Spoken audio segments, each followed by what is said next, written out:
खुलुमबाय आं जनाली बर' नोंथांमोनखौ गिबियावनो आंनि चेनेलाव बरायनानै लाग्रोनाय जाबाय।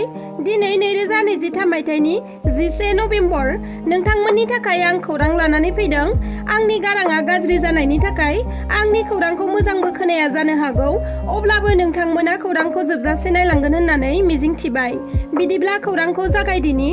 गुवाहाटी नुनमाथिनि बन्दना कलिताया गावनि फिसाय आरो बिखुनजोखौ टुक्रा टुक्रि खालामनानै बुथारदोंमोन आरो फ्रिजआव सोनानै दोनदोंमोन। बे बन्दना कलिताया डाबल मार्डार खालामसेयावबो बिजिरसालिनिफ्राय बेल मोननो हाबाय।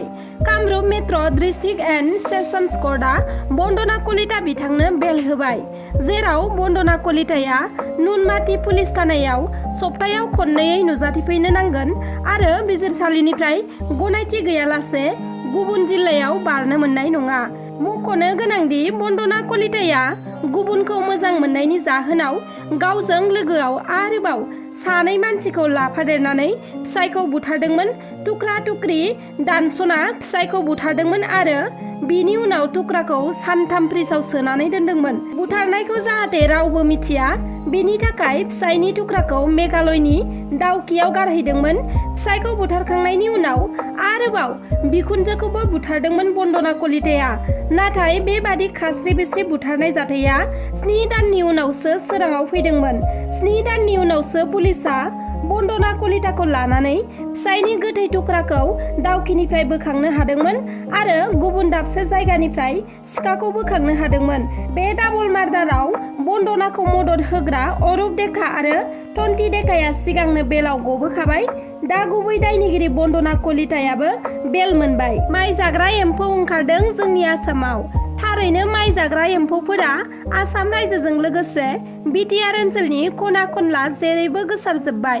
आबादारिफोरनि गोबां खस्थ' खालामनानै फिसा फिसौ न'खराव जानो थाखाय बोसोरसेनि बुथुमना लानो सानना माइ आबाद खालामनाया दायो फैमालनि लामाजोंसो आगान सुरगासिनो दं। मानोना गोबां रां खरसा खालामनानै खस्थ'नि गेजेरजों मोननो थांनाय माइ फिथाइफोरखौ एम्फौफोरा जानानै सिलिंखार बिलिंखार खालामगासिनो दं।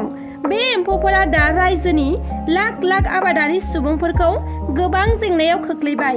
मिथिना मोननाय बायदिब्ला दा बे एम्फौफोरा बिटिआर ओनसोलनि क'क्राझार जिल्लानि सिङाव थानाय फारौरा आरो दतमा ओनसोल, चिरां जिल्ला बिजनि 1 नं सफाइजार हारसाबारि, तामुलपुर जिल्लानि गरायसर सिंगिमारि रौमारि, गसाइ हावलि बाक्सा जिल्ला बरमानि ओनसोलफोर आरो उदालगुरि जिल्लानि गोबां ओनसोलफोरावबो एम्फौफोरा माइ आबादखौ जानानै सिलिंखार खालामदों होनना मिथिना मोन्दों। बेजों लोगोसे सनितपुर जिल्लानि रायनपारा ओनसोलावबो गोबां माइ आबादखौ जादों होनना मिथिना मोन्दों। दा बुंनो थाङोब्ला बिटिआर जिल्लानि गासैबो ओनसोलाव बे एम्फौफोरा सोमजिफैबाय।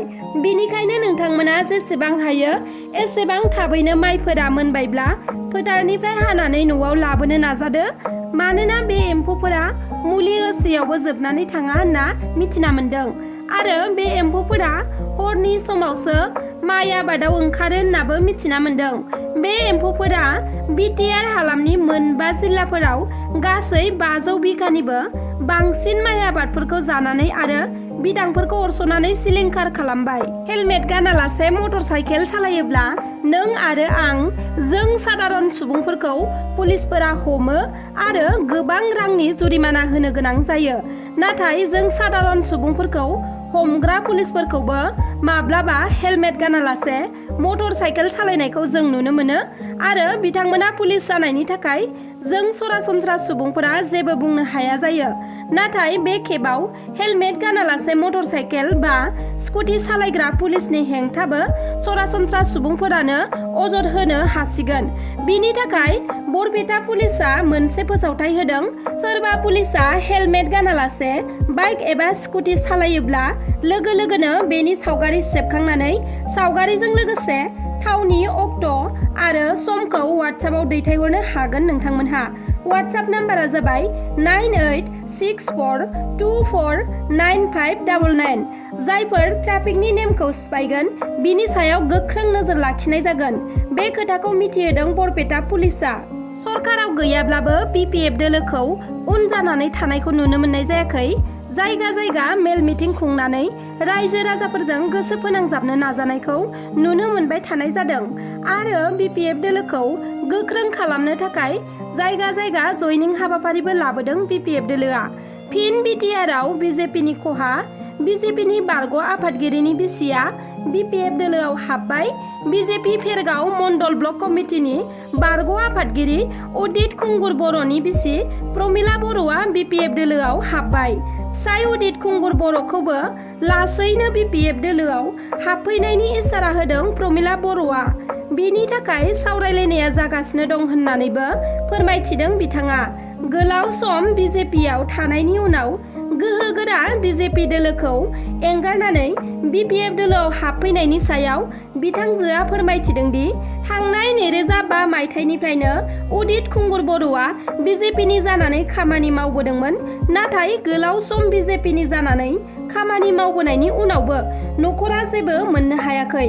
न' बांफोराबो थोरलां बोरलां थासारियावसो दं होननानै फोरमायथिदों बिथांजोआ। बिनिखायनो BPF दोलोआव हाबफैबाय होननानै फोरमायथिबावदों बिथांजोआ।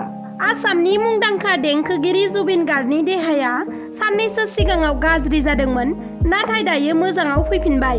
मोजाङाव फैदोंब्लाबो साननैया मेडिकेलावनो थाबावनांगोन जुबिन गार्गआ। मिथिनो हानाय बायदिब्ला 2 सान देहा फाहामसालियावनो थानानै रेस्ट लानो होदों डक्टरा। मैया ICU-निफ्राय केबिनआव लाबोनाय जादों बिथांखौ। मख'नाया गोनांदि थांनाय बुधबारखालि फुंबिलियाव हरखाब खर' गिदिंनानै गोग्लैनायाव लोगो लोगोनो गुवाहाटीनि नेमकेयार हस्पिटालाव एडमिट खालामनाय जादोंमोन। बिथाङा हरखाब देहाया लोरबां जाना जब्रायाव गोग्लैदोंब्लाबो ओरैनो जिरायना सम बारहोआखै होनना मिथिना मोन्दों। ICU-आव थानाय समावनो गावनि फैनो गोनां सावथुननि थाखाय खामानि मावदों जुबिन गार्ग बिथाङा। दिनैनि खौराङा बेखिनियानोमोन। नोंथांमोना आंनि खौरांखौ जोबजासे नायजोबलांनायनि थाखाय रोजा रोजा साबायखर थाबाय। एसेनोसै, गोजोन्थों।